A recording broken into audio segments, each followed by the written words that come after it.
जी नमस्कार, रू study IQ में आपका स्वागत है। Madhya Pradesh food safety officer unit 2, जिसमें आज का हमारा टॉपिक रहने वाला है खाद्य विषाक्तता और खाद्य जनित रोग, खाद्य विष, सूक्ष्म जीवों को पता लगाने के लिए त्वरित विधियां। जिसमें पहला टॉपिक है खाद्य विषाक्तता। खाद्य विषाक्तता, जिसे भोजन जनित बीमारी के रूप में भी जाना जाता है, यह तब होती है जब दूषित भोजन का सेवन किया जाता है, जिससे बीमारी होती है। खाद्य विषाक्तता के पीछे प्राथमिक अपराधी संक्रामक जीव है, जैसे कि बैक्टीरिया, वायरस, परजीवी और उनके विषाक्त पदार्थ। ये रोगजनक विभिन्न चरणों में भोजन को दूषित कर सकते हैं, जिसमें इनके उत्पादन, प्रसंस्करण के दौरान या घर पर भी शामिल है, यदि भोजन को अनुचित तरीके से संभाला या पकाया जाता है। खाद्य विषाक्तता पुराने इस्तेमाल किए गए बचे हुए किण्वित, खराब, दूषित, विषाक्त और बैक्टीरिया से संक्रमित भोजन के सेवन से भी होती है। खाद्य विषाक्तता बनाम खाद्य संक्रमण। जबकि खाद्य विषाक्तता भोजन जनित सूक्ष्म जीवों के कारण होने वाली बीमारियों के लिए एक व्यापक शब्द है, इसे खाद्य संक्रमण से अलग करना महत्वपूर्ण है। खाद्य संक्रमण तब होता है जब जीवित बैक्टीरिया से दूषित खाद्य पदार्थों का सेवन किया जाता है। बैक्टीरिया बढ़ते रहते हैं, आमतौर पर आंत में, जिससे बीमारी होती है। हालांकि खाद्य विषाक्तता और खाद्य संक्रमण के लक्षण समान हो सकते हैं, वे अपने कारण और शरीर को प्रभावित करने के तरीके से भिन्न होते हैं। खाद्य विषाक्तता, भोजन जनित संक्रमण और भोजन नशा यानी कि इंटॉक्सिकेशन दोनों आमतौर पर दस्त का कारण बनते हैं।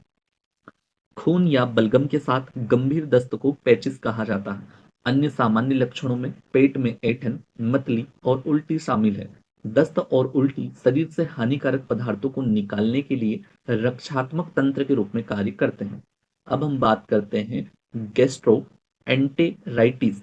ठीक है, सामान्य शब्द गैस्ट्रो एंटेराइटिस का उपयोग पेट और आंतों के श्लेष्म झिल्ली की सूजन पैदा करने वाले रोगों के लिए किया जाता है। खाद्य जनित रोग देख लेते हैं। खाद्य जनित रोग दूषित खाद्य पदार्थों या पेय पदार्थों के सेवन से होता है। इसके अलावा जहरीले रसायन या अन्य हानिकारक विकल्प खाद्य जनित रोग पैदा कर सकते हैं, यदि वे भोजन में मौजूद है। 250 से अधिक विभिन्न खाद्य जनित रोगों का वर्णन किया गया है। खाद्य जनित रोग आंतों के रोग हो सकते हैं, लेकिन अन्य प्रकार के भी हो सकते हैं। खाद्य जनित रोगों का वर्गीकरण नीचे दिया गया है। इसमें सबसे पहले आता है फूड बॉर्न डिजीज। ठीक है, तो अब इसमें आता है पॉइजनिंग, यानी कि जहर से जो जो डिजीज होती हैं वो पहले देखते हैं। सेकंड टाइम में देखते हैं इन्फेक्शंस के कारण जो होता है वो देखते हैं। तो पहला हम देखते हैं पॉइजनिंग। पॉइजनिंग में होता है केमिकल और इंटॉक्सिकेशंस। इंटॉक्सिकेशंस से तीन टाइप के निकलते हैं। एक तो पॉइजनस प्लांट टिश्यू, एक होता है पॉइजनस एनिमल टिश्यू और एक होता है माइक्रोबियल इंटॉक्सिकेशंस। माइक्रोबियल इंटॉक्सिकेशन से भी तीन निकलते हैं। एल्गल टॉक्सिन्स होता है, माइकोटॉक्सिन्स होता है और बैक्टीरियल टॉक्सिन्स होता है। बैक्टीरियल टॉक्सिन्स दो प्रकार के होते हैं, एंटेरोटॉक्सिन्स होता है, न्यूरोटॉक्सिन्स होता है। इन्फेक्शंस की बात करें तो दो प्रकार के होते हैं, एक होता है एंटेरोटॉक्सिजेनिक और एक होता है इन्वेसिव। ठीक है, एंटेरोटॉक्सिजेनिक दो टाइप में होते हैं, एक होता है स्पोरुलेशन, दूसरा होता है ग्रोथ एंड लाइसिस। ठीक है, जबकि इन्वेसिव थ्री टाइप में होता है, एक होता है इंटेस्टाइनल म्यूकोसा, एक होता है सिस्टेमिक टिश्यू और एक होता है ऑदर टिश्यू। ऑदर टिश्यू में मसल्स आती हैं और लीवर आता है। आगे बढ़ते हैं खाद्य जनित रोगों के प्रकार। खाद्य जनित रोगों को उनकी महामारी विज्ञान के आधार पर दो प्रमुख प्रकारों में वर्गीकृत किया जाता है। एक होता है खाद्य जनित विषाक्तता, दूसरा होता है खाद्य जनित संक्रमण। खाद्य जनित विषाक्तता यानी कि फूड बॉर्न इंटॉक्सिकेशन, इस प्रकार में रोगजनक सूक्ष्मजीव भोजन में एक्सोटॉक्सिन्स विषाक्त पदार्थ उत्पन्न करते हैं। जब कोई व्यक्ति इस दूषित भोजन का सेवन करता है तो वह विषाक्त पदार्थ शरीर में प्रवेश कर जाता है, जिससे रोग उत्पन्न होता है। उदाहरण के लिए बोटुलिज्म होता है, स्टेफिलोकोकस जनित खाद्य विषाक्त होता है। खाद्य जनित संक्रमण की बात करें तो इसमें सूक्ष्म जीव भोजन के माध्यम से शरीर में प्रवेश करते हैं, वहां वृद्धि करते हैं और हानि पहुंचाते हैं। फूड बॉर्न डिजीजेस जो कि बैक्टीरियल के माध्यम से होती हैं, इसमें कैटेगरी की बात करें तो इंटॉक्सिकेशन होता है, जिसमें क्या होता है, इसमें होता है भाई साहब स्टेफाइलोकोकल। ठीक है, इंटॉक्सिकेशन। और बात करते हैं बोटुलिज्म होता है, इन्फेक्शंस की बात करें तो सेलेमोनोलिसिस होता है, क्लोस्ट्रीडियम प्रीफिंजिनिस इलिनेस होता है, बैसिलस सीरिस होता है, ठीक है, गेस्ट्रोएंटेरिटिस में होता है, ठीक है, एंड अदर भी होते हैं। आप डिस्क्रिप्शन थोड़ा ध्यान से पढ़ लीजिएगा। आगे बढ़ते हैं।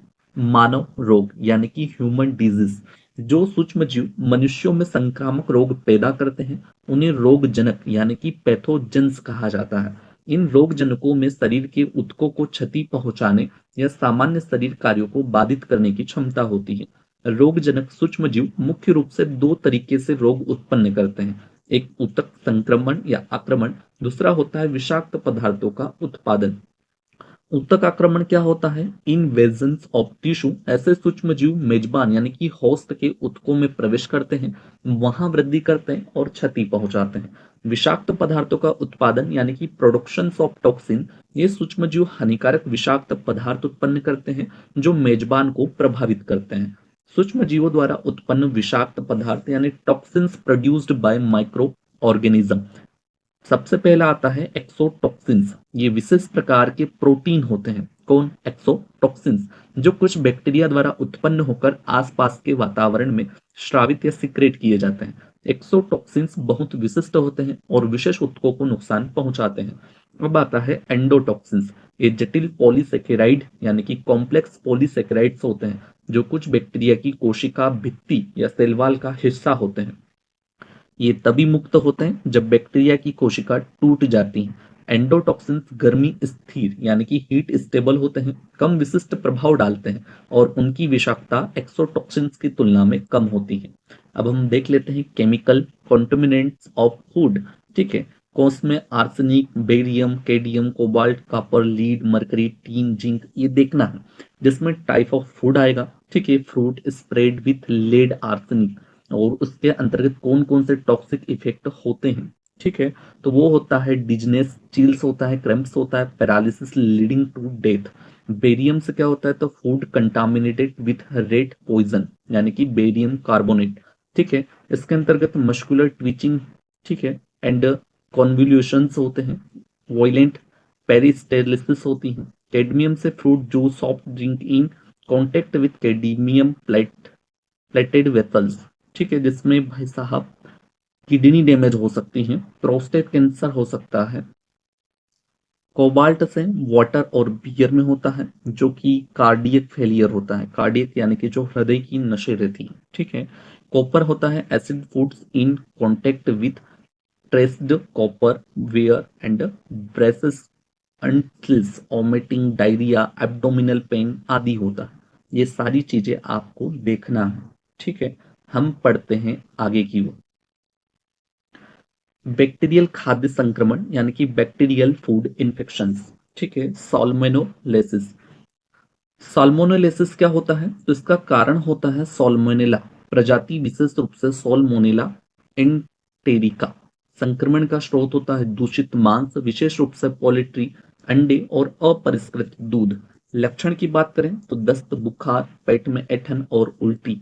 रोकथाम: मांस को सही तापमान पर पकाना, दुग्ध उत्पादों का पाश्चुरीकरण और भोजन तैयार करने के दौरान स्वच्छता बनाए रखना।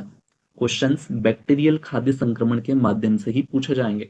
ठीक है, पहला होता है सॉल्मोनेलेसिस, ये आपने देख लिया। अगला देखते हैं ई कोलाई, जठरांत्र स्रोत। ठीक है, कारण होता है इसका क्या? स्टीरिया कोलाई, विशेष रूप से ई कोलाई। संक्रमण का स्रोत क्या होता है? तो अधपका गोमांस, अपरिष्कृत दूध, दूषित पानी और कच्ची सब्जियां। लक्षण की बात करें तो गंभीर, कभी कभी खूनी दस्त, ठीक है, पेट दर्द, उल्टी। रोकथाम की बात करें तो मांस को अच्छी तरह पकाना, कच्चे दूध से बचना, सब्जियों को अच्छी तरह धोना और संरक्षित जल आपूर्ति सुनिश्चित करना। अब हम बात करते हैं बेसिलस सेरियस जठरांत्र शोथ। ठीक है, इसका कारण होता है बेसिलस कैरियसस। संक्रमण का स्रोत होता है दूषित चावल, पास्ता और अन्य स्टार्च युक्त खाद्य पदार्थ, विशेष रूप से इन्हें गलत तरीके से संग्रहित किया गया हो। लक्षण: दस्त, उल्टी, जो आमतौर पर कुछ घंटों के भीतर प्रकट होता है। रोकथाम क्या होता है? तो पके हुए भोजन का उचित भंडारण, बचे हुए भोजन को तुरंत ठंडा करना और भोजन को अच्छी तरह गर्म करके खाना। हेजा यानी कि कोलेरिया, कारण होता है विब्रियो कोलेरिया। संक्रमण का स्रोत होता है दूषित पानी या भोजन, विशेष रूप से खराब या स्वच्छता वाले क्षेत्रों में। लक्षण की बात करें तो गंभीर पतला दस्त, उल्टी, निर्जलीकरण और पेट में ऐंठन। रोकथाम उचित स्वच्छता बनाए रखना, जल शुद्धिकरण और जहां आवश्यक हो टीकाकरण। विब्रियो पेरी हीमोलिटिक्स जठरांत सो। कारण क्या होता है तो विब्रियो पेराहेमोलिटिक्स, ठीक है, संक्रमण का स्रोत होता है कच्चे या अधपके समुद्री भोजन, विशेष रूप से सेलफिश। लक्षण होता है दस्त, पेट में ऐंठन, मतली, उल्टी। रोकथाम समुद्री भोजन को अच्छी तरह पकाना, संदिग्ध स्रोतों से कच्ची सेलफिश से बचना और सही तापमान पर भंडारण करना। सीगेला डिसेंट्री क्या होता है तो कारण होता है सीगेला प्रजाति, विशेष रूप से सीगेला डायसेंटेरिया। संक्रमण का स्रोत होता है दूषित पानी, भोजन, व्यक्ति से व्यक्ति संपर्क। लक्षण खूनी दस्त, पेट दर्द, बुखार, मतली। रोकथाम व्यक्तिगत स्वच्छता, उचित स्वच्छता बनाए रखना और दूषित जल स्रोतों से बचना। अब हम बात करते हैं कैंपिलोबैक्टीरियोसिस। कारण होता है कैंपिलियोबैक्टर प्रजाति, विशेष रूप से कैंपिलियोबैक्टर जिजुनी। ठीक है, संक्रमण का स्रोत होता है कच्चा या अधपका पोल्ट्री, अपरिष्कृत दूध और दूषित पानी। लक्षण खूनी दस्त, पेट में ऐंठन, बुखार, उल्टी। रोकथाम पोल्ट्री का सही तापमान पर पकाना, कच्चे दूध से बचना, खाद्य सुरक्षा के नियमों का पालन करना। अब हम बात करते हैं यार्सिनियोसिस। कारण क्या होता है तो यार्सिनिया एंटेरोकोलिटिका। ठीक है, संक्रमण का स्रोत होता है दूषित सुअर का मांस, दूध और पानी। लक्षण दस्त, पेट दर्द, बुखार और कुछ मामलों में गठिया जैसे लक्षण होते हैं। रोकथाम की बात करें तो सुअर के मांस को अच्छी तरह पकाना, दूध का पाश्चुरीकरण और सुरक्षित जल स्रोतों का उपयोग करना। अगला आता है लिस्टेरियोसिस। लिस्टेरियोसिस कारण होता है लिस्टेरिया मोनोसाइटोजेनेसिस। संक्रमण का स्रोत होता है अपरिष्कृत डेयरी उत्पाद, डेली मीट, स्मोक्ड समुद्री भोजन, दूषित सब्जियां। लक्षण की बात करें तो बुखार, मांसपेशियों में दर्द, मतली, गंभीर मामलों में मेनिंजाइटिस या गर्भवती महिलाओं में गर्भपात। रोकथाम की बात करें तो कच्चे दूध से बचना, मांस उत्पादों का सही तरीके से पकाना, सब्जियों को अच्छी तरह धोना और भोजन को उचित तापमान पर रखना। बैक्टीरियल सूक्ष्म जीव वनजन्य खाद्य संदूषण, non bacterial microbiological contamination of food. Virus की बात करें तो वायरस कोशिकाहीन यानी कि कोशिका के बिना जो रहता है, अनिवार्य रूप से आंतरिक परजीवी, ठीक है, होते हैं जो भोजन को दूषित कर सकते हैं और खाद्य जनित बीमारियों का कारण बन सकते हैं। ये भोजन में विकसित नहीं होते लेकिन भोजन की सतहों और पानी में जीवित रह सकते हैं। पहला आता है हेपेटाइटिस ए वायरस, HAV। स्रोत होता है दूषित पानी, कच्चे समुद्री खाद्य, शेलफिश और ताजे फल सब्जियां। संचरण होता है मल मौखिक मार्ग, दूषित भोजन या पानी के सेवन से। लक्षण की बात करें तो बुखार, थकान, पीलिया और पेट दर्द होता है।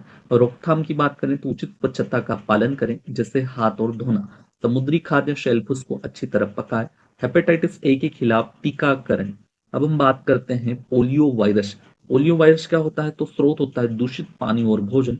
संचरण की बात करें तो मल मौखिक मार्ग होता है। लक्षण अधिकांश संक्रमणों में कोई लक्षण नहीं होते लेकिन गंभीर मामलों में पक्षाघात या पैरालिसिस हो सकता है। रोकथाम की बात करें तो पोलियो का टीकाकरण करवाएं, ओरल पोलियो वैक्सीन या निष्क्रिय पोलियो वैक्सीन, स्वच्छ जल और उचित सैनिटेशन सुनिश्चित करें। ठीक है, सी की बात करें तो नॉर्वॉक और नॉर्वॉक जैसे वायरस होता है। स्रोत होता है दूषित पानी, कच्चे समुद्री खाद्य और संक्रमित व्यक्तियों द्वारा तैयार किए गए रेडी टू ईट खाद्य पदार्थ। संचरण मल मौखिक मार्ग, संक्रमित व्यक्ति से सीधा संपर्क या उल्टी के एयरसोल हवा में फैलने के कारण। लक्षण की बात करेंगे तो गैस्ट्रो एंटेराइटिस, उल्टी, दस्त, पेट दर्द। रोकथाम उचित स्वच्छता का पालन करें, समुद्री खाद्य को पूरी तरह पकाएं, संक्रमित व्यक्ति को भोजन तैयार करने से बचाएं। अगला आता है हमारा रिकेटेशिया। ठीक है, रिकेटेशिया क्या होता है तो रिकेटेशिया अनिवार्य रूप से कोशिकाओं के भीतर रहने वाले जीवाणु या बैक्टीरिया होते हैं जो आर्थ्रोपोडा वाहकों की जैसे कि किडनी, टिश्यू, जू के माध्यम से फैलते हैं। ये आमतौर पर खाद्य जनित यानी कि फूड बोर्न नहीं होते लेकिन वाहकों के माध्यम से भोजन को अप्रत्यक्ष रूप से दूषित कर सकते हैं। रिकेटेशियल रोगों के उदाहरण में टाइफस होता है और रॉकी माउंटेन स्पॉटेड फीवर होता है। कारण की बात करें तो भाई साहब जू द्वारा फैलता है। किसके द्वारा? जू द्वारा फैलता है टाइफस। ठीक है, इसका और रिकेटेशिया टाइफी पिस्सू द्वारा फैलता है। एक तो जू द्वारा और एक पिस्सू द्वारा। रॉकी माउंटेन या स्पॉटेड फीवर क्या होता है? तो इसका कारण होता है रिकिटेशी किलनी द्वारा फैलता है। रोकथाम की बात करें तो आर्थ्रोपॉड वाहकों जैसे कि किलनी पिस्सू को नियंत्रित करें, भोजन को उचित तरीके से संग्रहित करें ताकि वाहकों से बचाया जा सके। अब आता है खाद्य जनित परजीवी यानी कि फूड बोर्न पैरासाइट्स। परजीवी यानी कि पैरासाइट्स यूकेरियोटिक जीव होते हैं जो भोजन को दूषित कर सकते हैं और खाद्य जनित बीमारियों का कारण बन सकते हैं। इनमें प्रोटोजोआ और हेलमिंथीज शामिल है। पहला आता है हमारा कौन सा? इसमें आता है ट्राइकिनेलोसिस। उदाहरण क्या है, कारण क्या होता है? तो ट्राइकिनेलिया स्पाइरलिस एक नेमाटोड होता है। स्रोत क्या होता है? अधपका सुअर का मांस और जंगली जानवरों का मांस। संक्रमण का तरीका क्या होता है? तो दूषित मांस और मौजूद लार्वा का सेवन। लक्षण की बात करें तो मांसपेशियों में दर्द, बुखार और पाचन संबंधी समस्याएं होती हैं। रोकथाम की बात करें तो सुअर और जंगली जानवरों के मांस को अच्छी तरह पकाएं, मांस को फ्रीज करके लार्वा को नष्ट करें। अगला आता है हमारा अमीबियासिस। अमीबियासिस का कारण क्या होता है? तो इसका कारण होता है एंटा एंटामिबा हिस्टोलिटिका एक प्रोटोजोआ है। स्रोत की बात करें तो दूषित पानी और ताजे फल। संक्रमण का तरीका मल मौखिक मार्ग होता है, फेशियल और रूट होता है। लक्षण दस्त, पेचिस और पेट दर्द। रोकथाम साफ पानी की व्यवस्था करें। ठीक है, अगला आता है गियार्डियासिस। ठीक है, कारण क्या होता है? गियार्डिया लैम्बिलिया। ठीक है, एक प्रोटोजोआ के कारण होता है। स्रोत की बात करें तो दूषित पानी और ताजा उत्पाद होता है। संक्रमण का तरीका मल मौखिक मार्ग होता है। लक्षण दस्त, पेट में ऐंठन और सूजन बनती है। रोकथाम की बात करें तो पीने के पानी का उपचार करें और स्वच्छता को बनाए रखें। पूछा जा सकता है गियार्डियासिस का कारण क्या होता है? तो वो होता है गियार्डिया लैम्बिलिया। ठीक है, जो कि एक प्रोटोजोआ है। ट्राइकिनेलोसिस किससे होता है? तो वो आपने बताया, ट्राइकिनेलिया स्पेरलाइस। ठीक है, अमीबियस किससे होता है? तो एंटामेबिया हिस्टोलिटिका। ठीक है, अब हम बात करते हैं अस्केरियासिस। अस्केरियासिस का कारण अस्केरीज यानी कि लिम्बोरकोइड्स होता है, एक निमोटोड होता है। स्रोत की बात करें तो दूषित मिट्टी, पानी और ताजे उत्पाद। संक्रमण का तरीका दूषित भोजन या पानी से अंडों का सेवन। ठीक है, लक्षण सामान्यतः कोई लक्षण नहीं होते, किंतु गंभीर संक्रमण में आंतों में अवरोध और कुपोषण हो सकता है। रोकथाम फलों और सब्जियों को अच्छी तरह से धोना चाहिए। ठीक है, खाद्य जनित विषाक्तता यानी कि फूड पॉइजनिंग का उपचार। अधिकांश मामलों में फूड पॉइजनिंग यानी कि खाद्य विषाक्तता से ग्रसित व्यक्ति कुछ दिनों में ठीक हो जाते हैं। उपचार का मुख्य उद्देश्य लक्षणों को कम करना और शरीर में पानी की पर्याप्त मात्रा को बनाए रखना है। उपचार की सामान्य निर्देश: ठोस भोजन से परहेज करें। जब दस्त यानी कि डायरिया बंद ना हो तब तक ठोस पदार्थों से बचें। डेयरी उत्पादों से भी बचें क्योंकि अस्थायी लैक्टोज असहिष्णुता के कारण दस्त बढ़ सकते हैं। शरीर में हाइड्रेटेड रखें। पानी, ओआरएस या इलेक्ट्रोलाइट युक्त तरल पदार्थ पीते रहें। दूध और कैफीन युक्त पेय क्योंकि ये जलन बढ़ा सकते हैं। चाय, कॉफी, सोडा से बचें। ठीक है, बच्चों के लिए विशेष ध्यान दें। बच्चों में पानी और खनिजों की कमी को रोकने के लिए इलेक्ट्रोलाइट घोल यानी कि इलेक्ट्रोलाइट सॉल्यूशन का उपयोग करें। ये घोल आसानी से मेडिकल स्टोर्स पर उपलब्ध होते हैं। अब हम बात करते हैं खाद्य विषाक्त पदार्थ यानी कि फूड टॉक्सिन्स। खाद्य पदार्थ खाद्य जनित विषाक्तता यानी कि फूड बॉर्न इंटॉक्सिकेशंस उन बीमारियों को संदर्भित करती हैं जो सूक्ष्म जीवों जैसे कि माइकोटॉक्सिन्स, बैक्टीरियल टॉक्सिन्स द्वारा उत्पादित विषाक्त पदार्थों के सेवन से होते हैं। कुछ प्राकृतिक विषाक्त पदार्थ भी खाद्य पदार्थों में पाए जाते हैं जो मानव स्वास्थ्य के लिए हानिकारक हो सकते हैं। खाद्य पदार्थों में प्राकृतिक विषाक्त पदार्थ यानी कि न्यूट्रल टॉक्सिन्स इन फूड। कुछ पौधों और जंतुओं में ऐसे विषाक्त पदार्थ होते हैं जो मानव स्वास्थ्य को प्रभावित कर सकते हैं और विशेष रूप से कई दालों, फलियों और विभिन्न प्रकार के विषैले योग्य पाए जाते हैं। पहला होता है ट्रिप्सिन अवरोधक यानी कि प्रकृति किसकी होती है? तो प्रोटीन की होती है। प्रभाव अमीनो एसिड के अवशोषण को रोकता है जिससे विकास में बाधा उत्पन्न होती है। अगला आता है हीमाग्लूटिनिन। हीमाग्लूटिनिन क्या होती है? ये भी प्रकृति की प्रोटीन होती है। शरीर में पोषक तत्वों के अवशोषण को बाधित करता है। थर्ड क्या होता है? थर्ड होता है साइनोजेनिक ग्लाइकोसाइड्स प्रभाव होता है अल्फा ग्लूकोसिडेज एंजाइम द्वारा हाइड्रोलाइज होने पर हाइड्रोजन साइनाइड छोड़ता है, जिससे साइनाइड विषाक्तता हो सकती है। सुरक्षित सीमा 10 से 20 मिलीग्राम साइनाइड प्रति 10 ग्राम दाल सुरक्षित मानी जाती है। स्रोत की बात करें तो अधिकांश दालों में सीमित मात्रा में मौजूद होता है, लेकिन लीमा बीन्स में अधिक मात्रा हो सकती है। सेपोनिन्स प्रकृति में उच्च आणविक भार वाले ग्लाइकोसाइड प्रभाव अत्यधिक मात्रा में सेवन करने पर मतली और उल्टी हो सकती है। निष्कासन पकाने से पहले दालों को भिगोने से विषाक्तता कम हो जाती है। स्रोत की बात करें तो सोयाबीन होता है, स्वाडबीन होता है, जेकबीन होता है। पांचवा होता है एल्कलॉइड्स प्रभाव। कुछ फलियों के बीजों में पाए जाते हैं एल्कलॉइड्स, लेकिन आमतौर पर कम हानिकारक होते हैं। वाइट्रोजन क्या होते हैं तो प्रभाव थायराइड में आयोडीन को बाधित करके आयोडीन की कमी और घेंगा रोग उत्पन्न कर सकते हैं। स्रोत क्या होता है सरसों, गोभी और अन्य संबंधित प्रजातियां। अब हम बात करते हैं लथायरिज्म प्रभाव क्या होता है तो केसरी दाल। लथायरिज्म केसरी दाल जो कि एक महत्वपूर्ण है, ठीक है। अधिक सेवन से 300 ग्राम प्रतिदिन से पैरों में पक्षाघात यानी कि पैरालिसिस हो सकता है। कारण होता है विषाक्त पदार्थ संयोजी ऊतक यानी कि कनेक्टिव टिश्यू में कोलेजन निर्माण को बाधित करता है। फ्लेविज्म होता है। फ्लेविज्म का प्रभाव क्या होता है तो भाई साहब ब्रॉड बीन्स खाने या उसके पराग कणों के संपर्क में आने से रक्त अल्पता हेमोलाइटिक एनीमिया हो सकता है। कारण ब्रॉड बीन्स में मौजूद एक हेमोलाइटिक कारक ऑक्जेलिक एसिड कुछ व्यक्तियों में विषाक्त उत्पन्न कर सकता है। स्रोत चौलाई होता है, पालक होता है, चुकंदर होता है। अन्य पौधों में विषैले यौगिक होते हैं तो वो होते हैं प्रोटीएज अवरोधक, अनाज और आलू में पाया जाता है। सेपोनियंस क्या होते हैं पालक और शतावरी में पाए जाते हैं। वाइट्रोजन सरसों, गोभी और अन्य संबंधित प्रजातियों में मौजूद होते हैं। समुद्री जीवों में विषाक्त पदार्थ क्या होते हैं कुछ समुद्री जीवों में जैसे विषैले पदार्थ होते हैं जो सेवन करने पर हानिकारक प्रभाव डाल सकते हैं। स्रोत क्या होता है तो जिम्नोडियम होता है और गोनेलॉक्सिस, ठीक है। जैसे शैवाल एल्गी विषैली होती हैं, इनका विष ऊष्मा हीट से नष्ट नहीं होता। पहला कौन सा होता है तो जिम्नोडिनियम, ठीक है। दूसरा कौन सा होता है तो भाई साहब वो होता है गोन्योलेक्स। जैसी शैवालें विषैली होती है और इनका विष ऊष्मा हीट से नष्ट नहीं होता, ठीक है। बी पढ़ते हैं या पहले 12वां देख लेते हैं। शैवाल या प्लवक मछली विषाक्तता, ठीक है। विषैले शैवाल खाने वाली मछलियां या शंख शुक्ति का सेवन करने से विषाक्तता हो सकती है।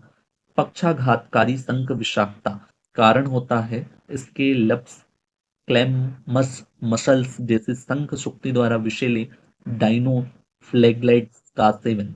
लक्षण सेवन के 10 मिनट के भीतर ही दिखाई देते हैं। पाचन संबंधी समस्याएं, झुंझुनी, असंतुलन, मांसपेशियों में तालमेल की कमी, धीरे धीरे फैलने वाले पक्षघात। अब बात करते हैं हम घातक खुराक की। 3 से 4 मिलीग्राम विष को मानव के लिए घात माना जाता है। रोकथाम की बात करें तो दालों को उचित रूप से भिगोना, गर्म करना, किण्वन करने से अधिकांश विषाक्त पदार्थ नष्ट हो जाते हैं। बात होती है माइकोटॉक्सिन्स की। माइकोटॉक्सिन्स क्या होते हैं तो वे विषैले जैविक यौगिक होते हैं जो कवकों द्वारा उत्पन्न होते हैं और खाद्य व आहार में प्रदूषण कर सकते हैं, जिसमें मनुष्य और जानवरों के लिए गंभीर स्वास्थ्य समस्या उत्पन्न होती हैं। अब हम बात करते हैं एफ्लोटॉक्सिन्स। एफ्लोटॉक्सिन्स क्या होते हैं तो उत्पन्न करने वाले कवक जैसे कि एस्परजिलस फ्लेवस और प्रेस्टिशियस, ठीक है। सामान्य स्रोत मेवे जैसे मूंगफली, पिस्ता, अनाज जैसे मक्का, चावल जैसे मसाले। स्वास्थ्य प्रभाव तीव्र यकृत क्षति, पीलिया और मृत्यु। दीर्घकालिक यकृत कैंसर। नियामक सीमा एफडीए और ईयू द्वारा कड़े सीमा निर्धारण, उदाहरण के लिए मानव उपभोग के लिए 20 पीपीपी, ठीक है। ऑक्ट्रोटॉक्सिन क्या होते हैं तो उत्पन्न करने वाले कवक होते हैं जैसे एस्परजिलस ओकेरियस और पेनिसिलियम वेरिकोसम। सामान्य स्रोत होता है अनाज, गेहूं, जो काफी सूखे मेवे, फल। स्वास्थ्य प्रभाव तीव्र और गुर्दे की क्षति होती है। दीर्घकालिक नेप्रोटॉक्सिसिटी और संभावित कार्सिनोजेन। नियामक सीमा ईयू ने कच्चे अनाज में ऑप्ट्राटॉक्सिन्स ए की सीमा 5 पीपीबी निर्धारित की है। पटुलिन क्या होता है तो उत्पन्न करने वाले कवक होते हैं पेनिसिलियम एक्सपेंसम और एस्परजिलस एसपीपी। सामान्य स्रोत सेब, नाशपाती, अन्य फल, विशेष रूप से सड़े गले और क्षतिग्रस्त फल। स्वास्थ्य प्रभाव तीव्र पाचन समस्या, दीर्घकालिक संभावित कार्सिनोजेन। नियामक सीमा ईयू ने सेब के रस में पटुलिन की सीमा 50 पीपीबी निर्धारित की है। अल्टरनरिया टॉक्सिन्स, ठीक है, उत्पन्न करने वाले कवक होते हैं अल्टरनरिया एसपीपी। सामान्य स्रोत टमाटर, अनाज और सूरजमुखी के बीज। स्वास्थ्य प्रभाव तीव्र पाचन और श्वसन समस्याएं। दीर्घकालिक संभावित कार्सिनोजेन और उत्परिवर्तक। नियामक सीमा कोई विशेष सीमा नहीं, लेकिन विषाक्तता के कारण निगरानी की जाती है। पांचवा होता है साइट्रिनिन।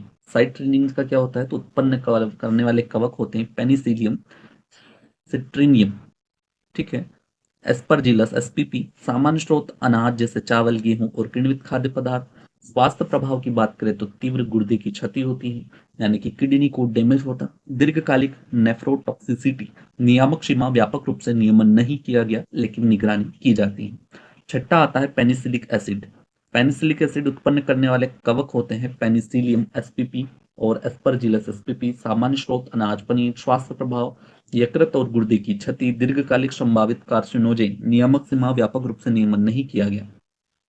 सातवां होता है स्टेरिगमेटोसिस्टीन। उत्पन्न करने वाले कवक।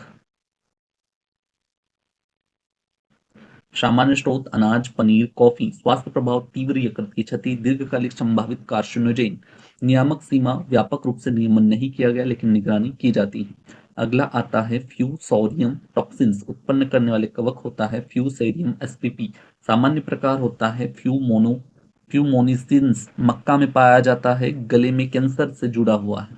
टाइकोथेसिन्स अनाज में पाया जाता है, उल्टी और प्रतिरक्षा प्रणाली को दबाता है। जियारेलोनोन मक्का और जौ में पाया जाता है, हार्मोनल प्रभाव।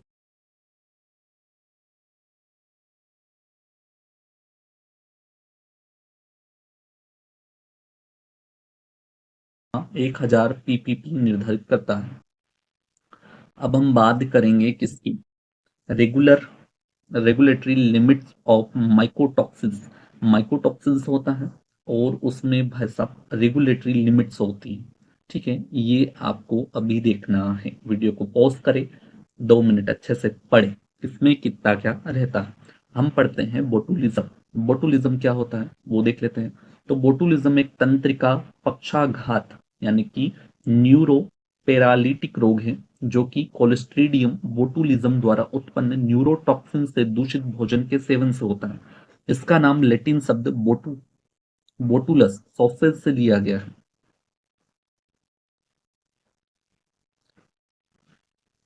कारक या जीवाणु कौन होते हैं, तो भाई साहब वो होता है कोलिस्ट्रीडियम बोटुलिनियम, एक एनेरोबिक ऑक्सीजन रहित वातावरण में पनपने वाला, स्पोर बनाने वाला एक ग्राम पॉजिटिव बैक्टीरिया है। यह बोटुलिनम न्यूरोटॉक्सिन्स उत्पन्न करता है, जो ज्ञात सबसे शक्तिशाली विषयों में से एक है। बोटुलिज्म के प्रकार दो प्रकार के होते हैं, खाद्य जनित बोटुलिज्म और शिशु बोटुलिज्म। विषैले टॉक्सिन से दूषित भोजन जैसे डिब्बाबंद खाद्य पदार्थ, स्मोक्ड मछली, शहद के सेवन से दूषित होता है। शिशु बोटुलिज्म ये सी बोटुलिनियम के बीजाणु यानी कि नवजात शिशुओं यानी कि 1 वर्ष से छोटे के आंतों में जाकर संक्रमण उत्पन्न करता है। अब हम बात कर लेते हैं किसकी, सूक्ष्म जीवों के त्वरित पहचान विधियों की, ठीक है। कौन कौन सी ऐसी विधियां हैं जो सूक्ष्म जीवों के पहचान के लिए होती हैं। खाद्य सूक्ष्म जीवों की त्वरित पहचान विधियां खाद्य सुरक्षा, गुणवत्ता और नियामक मानकों के पालन के लिए आवश्यक है। ये विधियां पारंपरिक कल्चर आधारित तकनीकों की तुलना में तेज, अधिक प्रभावी और अधिक संवेदनशील होती हैं। त्वरित पहचान तकनीकों की आवश्यकता, need for rapid detection technique. पहला होता है खाद्य जनित रोग जनकों की सर्वव्यापकता, ठीक है। बैसिलस सीरियसिस मिट्टी और वनस्पति में पाया जाता है और स्टेफाइलोकोकस ऑरियसिस खाद्य हैंडलर्स द्वारा फैलता है। जैसे रोगजनक आमतौर पर मिलते हैं, अच्छी स्वच्छता के बावजूद संदूषण संभव है, इसलिए प्रारंभिक पहचान आवश्यक है। दूसरा, सार्वजनिक स्वास्थ्य के लिए महत्व, इम्पोर्टेंस फॉर पब्लिक हेल्थ। त्वरित पहचान से गैस्ट्रोएंटराइटिस यानी कि पाचन संबंधी संक्रमण जैसे खाद्य जनित रोगों के निदान में मदद मिलती है। प्रकोप की जांचों और महामारी विज्ञान। सार्वजनिक स्वास्थ्य अधिकारियों को खाद्य जनित प्रकोपों के स्रोत को ट्रेस करने के लिए त्वरित नैदानिक उपकरणों की आवश्यकता होती है। गंभीर मामलों को रोकने के लिए शीघ्र पहचान। कुछ संक्रमण जैसे ई कोलाई बच्चों में गुर्दे की विफलता जैसे गंभीर जटिलता उत्पन्न कर सकते हैं। पांचवा आता है खाद्य उद्योग और संदूषण।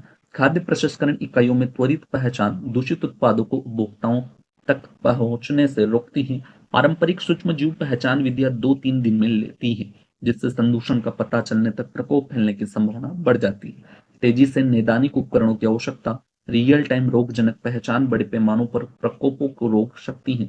तेज सूक्ष्मजीवी परीक्षण खाद्य सुरक्षा, सार्वजनिक स्वास्थ्य और महामारी विज्ञान निगरानी को मजबूत करता है। आइए कुछ हम देखते हैं rapid methods in detections of micro organism. ठीक है, माइक्रो ऑर्गेनिज्म को पता लगाने वाली कुछ त्वरित विधियां। पहला होता है इम्यूनोलॉजिकल मेथड्स। ठीक है, दूसरा होता है जेनेटिक मेथड, थर्ड होता है बायोसेंसर और फोर्थ होता है अदर मेथड्स। ठीक है, अब इम्यूनोलॉजिकल कौन कौन सी होती हैं, जेनेटिक्स कौन कौन सी होती हैं, बायोसेंसर्स कौन सा होता है और अदर कौन सी होती हैं। ठीक है, हमारी सबसे पहले इम्यूनोलॉजिकल मेथड होती है, वो होती है लेटेक्स एग्लू लेटेक्स होता है एग्लूटिनेशन असे, लेटेक्स एग्लूटिनेशन असे। सेकंड होता है इम्यूनो डिफ्यूजन फॉर्मेट। थर्ड होता है एलिजा, एलिजा यानी कि एंजाइम लिंक्ड एम्यूनोसॉर्बेंट असे। फुल फॉर्म पूछा जाता है एपिसो में, पूछ सकते हैं एलिजा का फुल फॉर्म क्या होता है, तो एंजाइम लिंक्ड एम्यूनोसॉर्बेंट असे। ठीक है, और तो होता है इम्यूनो प्रिसिपिटेशन असे, जो कि इम्यूनोलॉजिकल मेथड्स के अंतर्गत शामिल है, इम्यूनो मैग्नेटिक सेपरेशन IMS। ठीक है, ये जो पांच है ये इम्यूनोलॉजिकल मेथड्स है। अब हम बात करने वाले हैं जेनेटिक मेथड्स की, जिसमें पहला आता है न्यूक्लिक एसिड प्रोब्स। सेकंड आता है PCR यानी कि polymerase chain reaction for pathogen detection. ठीक है, पैथोजन की डिटेक्शन करने के लिए, पता लगाने के लिए। थर्ड होता है DNA chips and micro arrays for pathogen detection. ठीक है, और तो होता है बायोसेंसर्स। बायोसेंसर्स के अंतर्गत कौन कौन से आती है, एक भी नहीं आती है। अदर मेथड्स के अंतर्गत आती है फैटी एसिड प्रोफाइलिंग होता है, use of specific media with fluoro या फ्लू ऑर्गेनिक और क्रोमो ऑर्गेनिक कंपाउंड्स। ठीक है, और थर्ड आती है हमारी बायो बायोल्यूमिनेसेंस और टोटल बैक्टीरियल काउंट डिटेक्शंस। ठीक है, आगे देखते हैं हम सूक्ष्म जीवों की त्वरित पहचान करने के लिए इम्यूनोलॉजिकल विधियां, जो हमने अभी पढ़ी वही देखना है। इम्यूनोलॉजिकल विधियां विशिष्ट एंटीजन एंटीबॉडी अभिक्रियाओं पर आधारित होती हैं। ठीक है, पूछ सकता है किस पर बेस्ड होती हैं, तो विशिष्ट एंटीजन और एंटीबॉडी पर आधारित होती हैं। ठीक है, हम देखते हैं और खाद्य जनित रोगों की पहचान के लिए व्यापक रूप से उपयोग की जाती हैं। ये विधियां मोनोक्लोनल एंटीबॉडीज का उपयोग करती हैं और त्वरित तथा विश्वसनीय पहचान के लिए विभिन्न प्रारूपों में उपलब्ध है। पहली विधि देखते हैं हम, लेटेक्स एग्लूटिनेशन परख। ठीक है, असे। इसमें रंगीन लेटेक्स मोतियों या कोलाइडल गोल्ड में से टैग की गई एंटीबॉडीज होती हैं। यदि नमूनों में विशिष्ट एंटीजन मौजूद होते हैं तो यह दृश्यमान गुच्छे बनाता है। उदाहरण किट क्या होता है, तो भाई सब वो होते हैं पहचान के रूप में कैंपा स्लाइड। ठीक है, कैंपा स्लाइड होते हैं। और बैक्टीरिया की बात करें तो कैंपेलोबैक्टर होता है पहचान। माइक्रो स्क्रीन होती है, ई कोलाई होता है RIM, प्रोइक्सिस या प्रोलेक्स होता है, इकोलेक्स होता है 0157, वेलकोलेक्स 0157 होता है। लिस्टेरिया पहचान तो उसमें होता है माइक्रो स्क्रीन स्क्रीन होता है, लिस्टेरिया लेटेक्स होता है। ठीक है, ये तीन चीजों के उदाहरण थोड़ा याद रखना। क्या होता है लेटेक्स एग्लूटिनेशन परख या असे, तो इसमें रंगीन लेटेक्स मोतियों या कोलाइडल गोल्ड से टैग की गई एंटीबॉडीज होती हैं। यदि नमूने में विशिष्ट एंटीजन मौजूद होते हैं तो वह दृश्यमान गुच्छों या गुच्छे बनाता है। उदाहरण की बात करते हैं तो सबसे पहला आता है कैंपाइलोबैक्टर। पहचान होती है कैंपाइल स्लाइड से, माइक्रोस्क्रीन से। ई कोलाई की पहचान RIM या प्रोलेक्स इकोलेक्स 0157, वेलकोलेक्स 0157। ठीक है, लिस्टीरिया की पहचान माइक्रोस्क्रीन और लिस्टीरिया लेटेक्स। अगला देखते हैं इम्यूनो डिफ्यूजन प्रारूप, यानी कि इम्यूनो डिफ्यूजन फॉर्मेट। इसमें एंटीबॉडीज या एंटीबॉडी से संतृप्त जेल में एंटीजन का प्रसार किया जाता है। स्पष्ट अवक्षेपण रेखा यानी कि प्रेसिपिटेशन लाइन का बनना एंटीजन की उपस्थिति की पुष्टि करता है। उदाहरण होता है सोलमोनेला की पहचान के लिए 1-2 टेस्ट। ठीक है, एंजाइम लिंक्ड अम्यूनो सॉर्बेंट परख एलिसा, यह सबसे अधिक उपयोग की जाने वाली त्वरित पहचान विधि है। मोस्ट IMP है ELISA, enzyme linked immunosorbent परख। या टेस्ट असे एंटीजन एंटीबॉडी अभिक्रिया पर आधारित होती है, जिसमें एंजाइम लिंक्ड द्वितीयक एंटीबॉडी का उपयोग किया जाता है। व्यापक रूप से खाद्य जनित रोग जनकों की पहचान के लिए अपनाई जाती है। इम्यूनो प्रेसिपिटेशन से क्या होता है, तो यह एलिसा के समान होता है, लेकिन इसमें एंजाइम संयुग्मन यानी कि एंजाइम कॉन्जुगेशन नहीं होता। एंजाइम टेक की गई एंटीबॉडीज के बजाय इसमें लेटेक्स यानी कि मोतियों या कोलाइडल गोल्ड का उपयोग किया जाता है। तेज और सरल विधि जिसमें धुलाई वॉशिंग की आवश्यकता नहीं होती। उदाहरण किट्स क्या होता है, तो सोल्मोनेला। पहचान होता है पाथिस्टिक, रिवियल, क्लियरवी। विब्रियो कोलेरिया की पहचान तो कोलेरिया स्मार्ट, फिर बंगाल स्मार्ट। ठीक है, अब बात करते हैं इम्यूनोमैग्नेटिक पृथक्करण IMNS यानी कि इम्यूनोमैग्नेटिक सेपरेशन। फुल फॉर्म याद करना है। IMS का फुल फॉर्म क्या होता है, तो इम्यूनोमैग्नेटिक सेपरेशन। खाद्य नमूनों से जीवाणु संवर्धन के लिए उपयोग किया जाता है। इसमें चुंबकीय कणों के गुणे या जुड़े एंटीबॉडीज होते हैं जो विशिष्ट जीवाणुओं से बनते हैं। चुंबकीय क्षेत्र के तहत इन जीवाणुओं को खाद्य मैट्रिक्स से अलग किया जाता है। संवर्धित की बात करें या इनरिच्ड की, तो बैक्टीरिया को अन्य त्वरित पहचान विधियों से आगे जांचा जा सकता है। सूक्ष्म जीवों की पहचान के लिए आनुवंशिक या जेनेटिक विधियां। आनुवंशिक विधियां सूक्ष्म जीवों के विशिष्ट जीन अनुक्रमों की पहचान पर आधारित होती है। ये विधियां जीन्स यानी जाति, प्रजाति, उपजाति के स्तर को पहचान कर सकती हैं। राइबोसोमल DNA RDNA का उपयोग सबसे अधिक किया जाता है, क्योंकि यह सभी जीवाणुओं में पाया जाता है और प्रजाति विशिष्ट पहचान के लिए पर्याप्त विविधता रखता है। टॉक्सिन्स उत्पादन से जुड़े जुड़े जीन भी लक्ष्य बनाए जा सकते हैं। दो प्रमुख आनुवंशिक पहचान तकनीकें जीन प्रोब और polymerase chain reaction PCR। Nucleic acid probe क्या होता है, तो खाद्य जनित रोग जनकों यानी कि फूड बोर्न पैथोजेंस की त्वरित पहचान के लिए उपयोग किया जाता है। प्रोब छोटी एकल श्रृंखला DNA सिंगल स्टैंडर्ड DNA होती है जो लक्ष्य सूक्ष्म जीव के जीन पूरक होती है। खाद्य नमूनों को उपचारित कर सूक्ष्म जीवों का DNA मुक्त किया जाता है और इसे एकल श्रृंखला में बदला जाता है। यदि प्रोब का लक्ष्य जीन में मौजूद होता है तो हाइब्रिडाइजेशन होता है, जिससे एक पता लगाने योग्य संकेत यानी कि डिटेक्टेबल सिग्नल बनता है। प्रोब आधारित सिस्टम के प्रकार देख लेते हैं। ठोस चरण हाइब्रिड या हाइब्रिडाइजेशन। ठीक है, सॉलिड फेस हाइब्रिडाइजेशन, डिपस्टिक्स। प्रोब को अकार्बनिक सतहों यानी कि इनऑर्गेनिक सपोर्ट्स पर स्थिर किया जाता है, जिससे इसे आसानी से संभाला जा सकता है। पहचान किए जाने वाले जीवाणु सोल्मोनेला, इकोलाई, लिस्टीरिया और कैम्पोलोबैक्टर। ठीक है, स्टेफिलोकोकस ऑरिस और एस्कीरिनिया एंटेरोकोलाइटिका। ठीक है, विलियन आधारित हाइब्रिडाइजेशन DNA प्रोब और लक्ष्य DNA तरल अवस्था में हाइब्रिडाइज होते हैं, फिर इसका पता लगाया जाता है। अगला देखते हैं पॉलीमरेज चेन रिएक्शन PCR द्वारा रोग जनकों की पहचान। एक DNA संवर्धन यानी कि एम्प्लीफिकेशन तकनीक होती है। पूछा जा सकता है PCR किस टाइप की तकनीक है, तो एम्प्लीफिकेशन DNA संवर्धन तकनीक है जो खाद्य नमूनों में विशिष्ट सूक्ष्म जीव जीन की पहचान करने में मदद करती है। यह ओलिगोन्यूक्लियोटाइड प्राइमर की संकरण यानी कि हाइब्रिडाइजेशन और लक्षित DNA अनुक्रम के संवर्धन पर आधारित होती है। PCR की बात करें DNA निष्कर्षण या एक्सट्रैक्शन, तो खाद्य नमूने या संवर्धित बैक्टीरिया से टेम्पलेट DNA को अलग किया जाता है। DNA निष्कर्षण या DNA एक्सट्रैक्शन खाद्य नमूने या संवर्धित बैक्टीरिया से टेम्पलेट DNA को अलग किया जाता है। प्राइमर हाइब्रिडाइजेशन, तो विशिष्ट ओलिगोन्यूक्लियोटाइड प्राइमर टेम्पलेट DNA के पूरक अनुक्रम से बनते हैं। संवर्धन अभिक्रिया एम्प्लीफिकेशन रिएक्शन, तो PCR मिश्रण से निम्नलिखित घटक होते हैं। एक होता है टेम्पलेट DNA, प्राइमर जोड़ा, 4 DNTPS यानी कि डीऑक्सी न्यूक्लियोसाइड ट्राइफास्फेट DNA के निर्माण खंड होते हैं। TAQ यानी कि DNA polymerase enzyme 72 degree Celsius पर नए DNA स्ट्रैंड का संश्लेषण करता है। TAQ क्या होता है, बफर जो कि अभिक्रिया के लिए उपयुक्त परिस्थितियां प्रदान करता है। थर्मल साइक्लिंग की बात करें तो PCR थर्मोसाइक्लर में निम्नलिखित चरण होते हैं। एक होता है डीनेचुरेशन, 95 डिग्री सेल्सियस पर DNA के दोहरे संकरला यानी कि डबल स्ट्रैंडेड को अलग किया जाता है। एनीलिंग की बात करें तो प्राइमर विशिष्ट तापमान पर DNA से जुड़ते हैं। विस्तार की बात करें तो DNA पॉलीमरेज नए DNA स्टैंडर्ड का संश्लेषण करता है। यह चक्र कई बार दोहराया जाता है, जिससे लक्ष्य DNA का संवर्धन होता है। अब बात करते हैं दृश्यीकरण की यानी कि विजुअलाइजेशन। संवर्धित DNA को अग्रोजेल इलेक्ट्रोफोरेसिस से अलग किया जाता है और ethidium bromide EBR ethidium bromide रंगाई द्वारा पहचाना जाता है। रोग जनकों की पहचान के लिए DNA चिप्स और माइक्रो एरे। ठीक है, DNA चिप्स और माइक्रो एरे पारंपरिक और न्यूक्लिक एसिड के हाइब्रिडाइजेशन तकनीकों के लघु यानी कि मिनिएचराइज्ड और उच्च प्रसंस्करण यानी कि हाई संस्करण है, ये प्रणालियां एक ही समय में कई जीनों की पहचान करने के लिए अनुमति देती हैं। डीएनए चिप्स और माइक्रो एरिका सिद्धांत प्रिंसिपल क्या कहता है? पारंपरिक हाइब्रिडाइजेशन परीक्षण।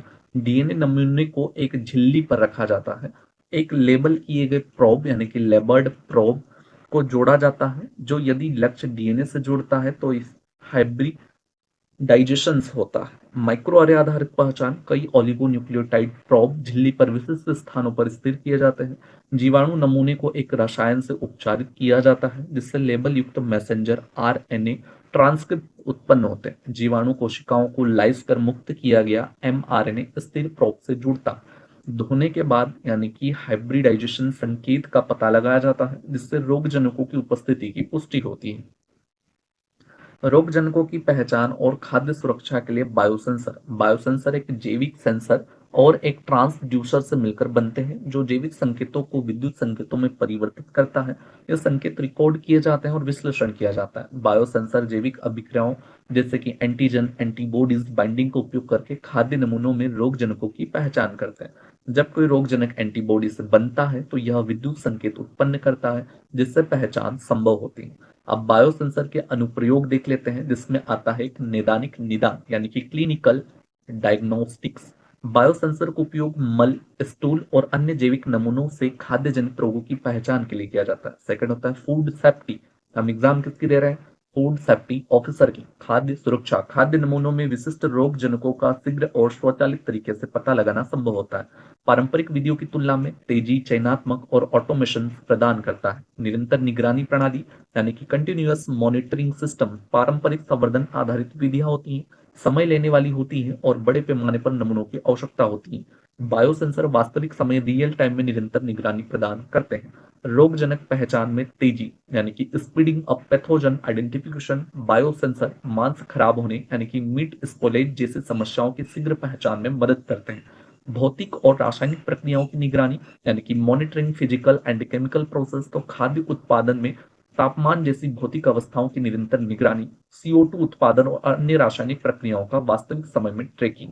बायोसेंसर के प्रकार देख लेते हैं। बायोसेंसर को सेंसर प्रकार या ट्रांसडक्शन रणनीति और परीक्षण प्रत्यक्षता असे डायरेक्टनेस के आधार पर वर्गीकृत किया जा सकता है। ये मुख्य रूप से एफिनिटी आधारित एफिनिटी बेस्ड बायोसेंसरों में विभाजित किए जाते हैं। एफिनिटी आधारित बायोसेंसर की बात करें तो इनका कार्य संवेदक और लक्ष्य अणु के बीच विशिष्ट मान्यता पर आधारित होता है।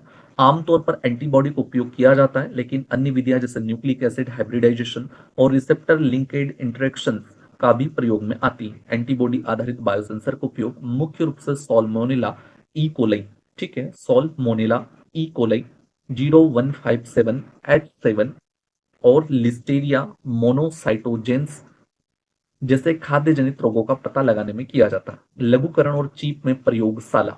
इलेक्ट्रॉनिक घटकों के लघुकरण और चीप में प्रयोगशाला लेबोरेटरी तकनीक के विकास ने बायोसेंसरों के अनुप्रयोग को बढ़ावा दिया। यह खाद्य जनित उद्योगों में त्वरित और स्वचालित रोगजनक की पहचान की संभावनाएं बढ़ाएगा। अन्य खाद्य रोग पहचान विधियां जिसमें फैटी एसिड प्रोफाइलिंग, ठीक है, विभिन्न जीवाणु परिवारों की पहचान के लिए फैटी एसिड प्रोफाइलिंग का उपयोग किया जाता है। यह विधि एंटेरोबैक्टीरियसी, लिस्टेरिया, बैसिलस, स्टेफिलोकोकस और कैंपिलोबैक्टर जैसे बैक्टीरिया की पहचान में सहायक होती है। इस प्रक्रिया को प्रबंधन सूचना प्रणाली MIS मैनेजमेंट इंफॉर्मेशन सिस्टम द्वारा संचालित किया जाता है, जिससे पहचान प्रक्रिया आसान और कुशल बनती है। अगला आता है फ्लोरोजेनिक या क्रोमोजेनिक यौगिकों युक्त विशेष मीडिया का उपयोग। इस विधि में विशिष्ट एंजाइमी गतिविधियों का पता लगाने के लिए फ्लोरोजेनिक या क्रोमोजेनिक यौगिकों वाले मीडिया का उपयोग किया जाता है। जीवाणु वृद्धि या एंजाइमेटिक गतिविधि को माध्यम के रंग या फ्लोरोसेंस में परिवर्तन के आधार पर पहचाना जाता है। कुल जीवाणु गणना के लिए बायोल्यूमिनेसेंस जैविक प्राणियों द्वारा रासायनिक ऊर्जा को प्रकाश में बदलने की प्रक्रिया है। इसमें लूसीफेरेज नामक एंजाइम का उपयोग किया जाता है, जो एटीपी और लूसीफेरिन से अभिक्रिया करके ऑक्सीलूसीफेरिन उत्पन्न करता है, जो प्रकाश उत्सर्जित करता है। ल्यूमिनोमीटर के माध्यम से प्रकाश की तीव्रता को मापा जाता है। पूछा जाएगा ल्यूमिनोमीटर के माध्यम से, ठीक है, यहाँ पर नापा जाता है, जो नमूनों के बावजूद एटीपी की मात्रा के अनुपात में होता है। एटीपी स्तर को मापकर नमूने में कुल जीवाणु संख्या का अनुमान लगाया जाता है। बाजार में उपलब्ध किट्स यानी कि कॉमर्शियल किट्स त्वरित जीवाणु गणना रैपिड बैक्टीरियल काउंट के लिए कुछ लोकप्रिय किट्स हैं, जिसमें क्या होता है, इनलाइटन होता है, प्रोफाइल 1 होता है, बायोट्रेस होता है और लाइटनिंग होती है। खाद्य किण्वन, किण्वित खाद्य उत्पाद और पेय पदार्थ। किण्वन क्या होता है? तो किण्वन एक जैविक प्रक्रिया है जिसमें सूक्ष्म जीव ऑक्सीजन की अनुपस्थिति में कार्बोहाइड्रेट और संबंधित यौगिकों को ऑक्सीकरण करके ऊर्जा उत्पन्न करते हैं। किण्वन के ऐतिहासिक अभ्यास देख लेते हैं। Historical para practices of fermentation, ठीक है, किण्वन या फूड फर्मेंटेशन। प्राचीन सभ्यताओं में किण्वन मिस्र, सुमेर, बाबुल, असीरिया और भारत की प्राचीन सभ्यताओं में मादक पेय पदार्थों अल्कोहलिक ब्रेवरेज के निर्माण की परंपरा रही है। भारत में अश्व और अरिष्ट का उपयोग किण्वन के लिए किया जाता था। किण्वित खाद्य पदार्थों का इतिहास दक्षिण भारत में इडली और डोसा जैसे किण्वित खाद्य पदार्थों का सर्दियों या सदियों से भोजन में उपयोग किया जाता है। संस्कृत साहित्य में दही और मट्ठा जैसे किण्वित दुग्ध उत्पादों का उल्लेख मिलता है। लुईस पाश्चर और किण्वन की वैज्ञानिक समझ। 1861 में फ्रांस के वैज्ञानिक लुईस पाश्चर ने किण्वन की प्रक्रिया को वैज्ञानिक रूप से समझाने में महत्वपूर्ण योगदान दिया। उन्होंने सिद्ध किया कि किण्वन के लिए खमीर यानी कि ईस्ट जैसे सूक्ष्म जीव उत्तरदायी होते हैं, जो फलों और अनाज में किण्वन द्वारा वाइन और बियर का उत्पादन करते हैं। विभिन्न प्रकार के किण्वित खाद्य पदार्थ, टाइप्स ऑफ फर्मेंटेड फूड्स। किण्वित उत्पादों को किण्वन प्रक्रिया, स्टार्टर कल्चर, किण्वन परिस्थितियों के आधार पर वर्गीकृत किया जाता है। सबसे पहला होता है बेकरी उत्पाद, ब्रेड। दुग्ध उत्पाद में दही, योगर्ट यानी चीज, छाछ, बटर मिल्क बोलते हैं। गैर दुग्ध उत्पाद में नॉन डेयरी प्रोडक्ट में किमची, कोम्बुचा, मिजो, नट्टो, टेम्पे है। मादक पेय पदार्थ में बियर, वाइन। अनाज दाल में इडली, डोसा, ढोकला, भटूरा, जलेबी। फल सब्जी के अंतर्गत क्या आता है? तो फल सब्जी में आप देखिए क्या क्या रहने वाला है। गुंदुक होता है, सिंकी होता है, खलपी होता है, अचार होता है। किण्वित दूध यानी कि फर्मेंटेड मिल्क प्रोडक्ट में दही, मट्ठा, योगर्ट, कुमिस चीज। सोया आधारित खाद्य पदार्थ में सोया सॉस होता है, मिसो होता है, टेम्प्यू होता है, शुपू होता है। किण्वित मछली में फिश सॉस होता है, फिश पेस्ट होता है, नमकीन मछली होती है। किण्वित मांस में सूखा बीफ, बीफ हैम और सॉसेज होता है। खाद्य और पेय पदार्थों के किण्वन के उदाहरण। ब्रेड किण्वन प्रक्रिया, बेकरी ईस्ट आटे में मौजूद शर्करा का किण्वन करता है, जिससे कार्बन डाइऑक्साइड गैस उत्पन्न होती है। यह गैस आटे को फूलने में मदद करती है, जिससे ब्रेड हल्की और फूली हुई बनती है। उत्पाद ब्रेड रोल्स और अन्य ब्रेड उत्पाद। दही प्रक्रिया में लैक्टिक एसिड बैक्टीरिया दूध में मौजूद लैक्टोज को लैक्टिक एसिड में बदलते हैं। इससे दूध गाढ़ा हो जाता है और दही को विशेष रूप से खट्टा स्वाद मिलता है। दही अन्य किण्वित दुग्ध उत्पाद। चीज किण्वन प्रक्रिया क्या होती है? तो लैक्टिक एसिड बैक्टीरिया विशेष फफूंद दूध का किण्वन करके उसे दही में बदलते हैं। इससे दही, दाने और मट्ठा अलग हो जाता है। चीज को विभिन्न परिपक्वता प्रक्रियाओं से गुजार कर उसका स्वाद और बनावट विकसित किया जाता है। उत्पाद चेडर, ब्री, ब्लू चीज, विभिन्न प्रकार की चीजें। बियर किण्वन क्या होता है? तो बियर किण्वन प्रक्रिया में क्या होता है वो देख लीजिए।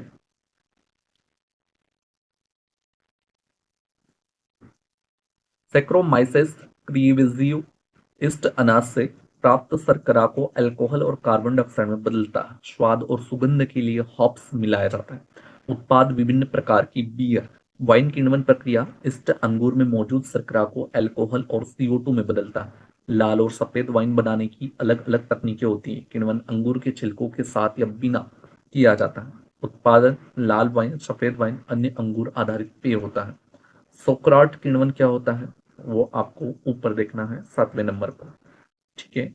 ये लैक्टिक एसिड बैक्टीरिया प्राकृतिक रूप से गोभी में मौजूद शर्करा का किण्वन करते हैं। इससे लैक्टिक एसिड उत्पन्न होता है, जो गोभी को संरक्षित और खट्टा स्वाद देने में मदद करता है। उत्पाद होता है सौकरॉट, एक किण्वित गोभी व्यंजन। किमची किण्वन क्या होता है? तो सौकरॉट की तरह, लेकिन इसमें विभिन्न मसाले और सीजनिंग मिलाए जाते हैं। लैक्टिक एसिड बैक्टीरिया और अन्य सूक्ष्मजीव सब्जियों का किण्वन करते हैं। उत्पाद किमची यानी कि कोरियाई पारंपरिक किण्वित सब्जी व्यंजन होता है। सॉर्डो ब्रेड किण्वन जंगली ईस्ट और लैक्टिक एसिड बैक्टीरिया आटे और पानी के मिश्रण का प्राकृतिक रूप से किण्वन करते हैं। इससे ब्रेड बिना व्यावसायिक ईस्ट के उठती है और इससे खट्टा स्वाद मिलता है। उत्पाद होता है सॉर्डो ब्रेड। सिरका किण्वन एसिटिक एसिड बैक्टीरिया अल्कोहल को एसिटिक एसिड में बदलते हैं। यह सिरके का खट्टा स्वाद उत्पन्न करता है। उत्पाद क्या होता है? तो सेब का सिरका और बाल्समिक सिरका। सेब का सिरका और बाल्समिक सिरका।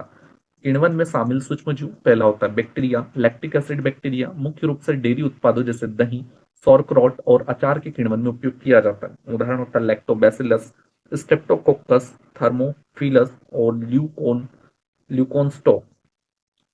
एसिटिक एसिड बैक्टीरिया सिरका के उत्पादन में शामिल होता है। उदाहरण एसिटोबैक्टर होता है, ग्लूकोनोबैक्टर होता है। ईस्ट की बात करें तो ब्रेकिंग ब्रेड, शराब, बियर और वाइन निर्माण में व्यापक रूप से उपयोग किया जाता है। यह शर्करा को अल्कोहल और कार्बन डाइऑक्साइड में बदलता है। अन्य ईस्ट की बात करें तो विभिन्न ईस्ट प्रजातियां किण्वित उत्पादों को विविधता में योगदान करती हैं। उदाहरण आप देख लीजिएगा। अगला आता है फफूंद। फफूंद यानी कि मोल्ड्स कुछ चीजों के किण्वन में उपयोग किए जाते हैं, जैसे ब्लू चीज।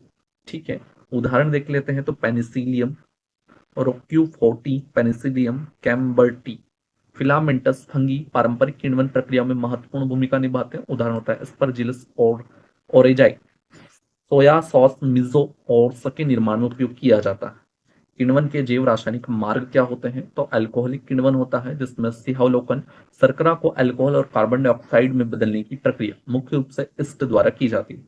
ईस्ट चयापचय ग्लाइकोलिसिस के बाद अल्कोहल किण्वन होता है। मुख्य उत्पाद एथेनॉल, कार्बन डाइऑक्साइड, उदाहरण बियर, वाइन और अन्य अल्कोहलिक पेय होते हैं। लैक्टिक एसिड का किण्वन किस प्रकार होता है? तो वो होता है, ओवरव्यू देखें तो शर्करा को लैक्टिक एसिड में बदलने की प्रक्रिया मुख्य रूप से लैक्टिक एसिड बैक्टीरिया एलएबी द्वारा संचालित की जाती है।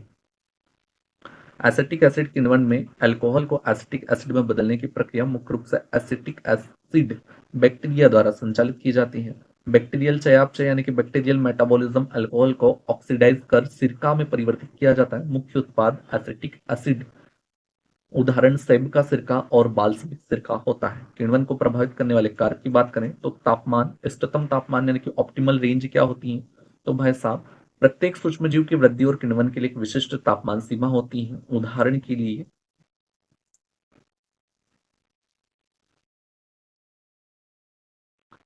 सेकहरोमाइसिस क्रीविजिएसिस का इष्टतम तापमान 25 से 30 डिग्री सेल्सियस होता है। थर्मोफाइल्स और साइक्रोफाइल्स में थर्मोफाइल्स का उच्च तापमान 50 से 70 डिग्री सेल्सियस पर जीवित रहने वाले सूक्ष्मजीव होते हैं, जबकि साइक्रोफाइल्स में कम तापमान 0 से 20 डिग्री सेल्सियस पर पनपने वाले सूक्ष्मजीव होते हैं। पीएच लेवल्स की बात करें तो अम्लीय और क्षारीय स्थितियां होती हैं।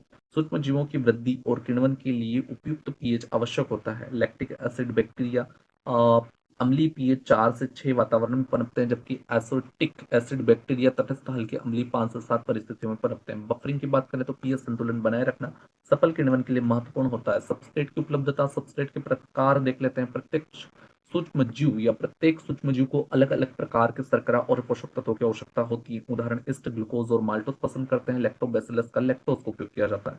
पोषक तत्व की आवश्यकताएं देख लेते हैं तो नाइट्रोजन, विटामिन, खनिजों की उचित उपलब्धता और सूक्ष्म जीवों की वृद्धि के लिए आवश्यक होते हैं। उदाहरण होता है बी विटामिन ईस्ट बैक्टीरिया के किण्वन के लिए महत्वपूर्ण होते हैं। किण्वन के औद्योगिक अनुप्रयोग देख लेते हैं। दही उत्पादन, ब्रेड निर्माण, शराब उत्पादन, वाइन निर्माण, एंटीबायोटिक उत्पादन और इंसुलिन उत्पादन। ठीक है, याद रहेगा, बिल्कुल याद रहेगा। दही उत्पादन लैक्टिक एसिड बैक्टीरिया, ठीक है, लैक्टोबैसिलस और उसके बाद में द्वारा दूध की किण्वन से दही बनता है। ये जो हम अभी पढ़ के आए वही सब बताया गया है, लेकिन आपको एक बार पॉज करके देखना है, पढ़ना है। पढ़िए, आगे बढ़ते हैं। किण्वित पेय बियर उत्पादन प्रक्रिया स्टार्च युक्त कच्चे पदार्थों की ब्रूडंग और किण्वन द्वारा निर्मित किया जाता है। ब्रूडंग प्रक्रिया में उच्च गुणवत्ता वाले अनाज को सुखाया, मिल किया और गर्म पानी में भिगोया जाता है। ठीक है, अब हम बात करते हैं सेकहरोमाइसिस क्रीवियसिस। टॉप फर्मेंटेशन और बॉटम फर्मेंटेशन इस्ट का उपयोग किया जाता है। ह्यूमोल्स लुपुलस हॉप्स का उपयोग स्वाद, सुगंध और स्थिरता प्रदान करने के लिए किया जाता है। ज्यादा शब्द पर ध्यान न दें, क्योंकि इस प्रकार की टफ लैंग्वेज लिखी जाती है जो पढ़ने में मुश्किल होती है।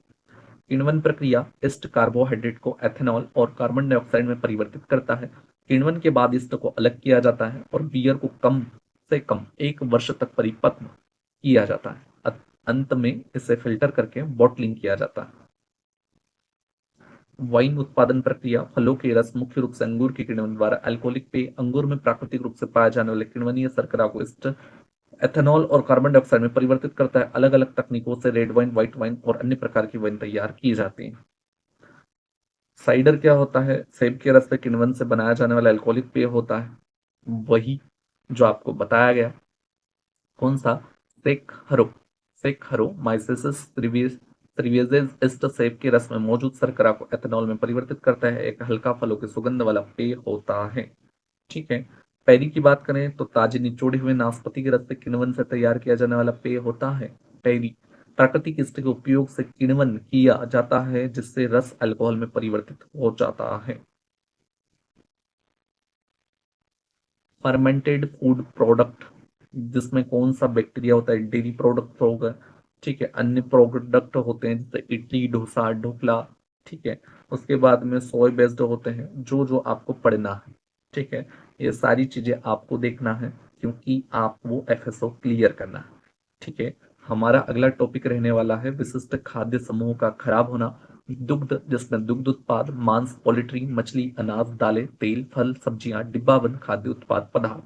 ठीक है। ये हमारा अगला लेक्चर रहेगा, जिसमें ये संपूर्ण टॉपिक पूरे एक साथ कवर कर दिए जाएंगे। ठीक है।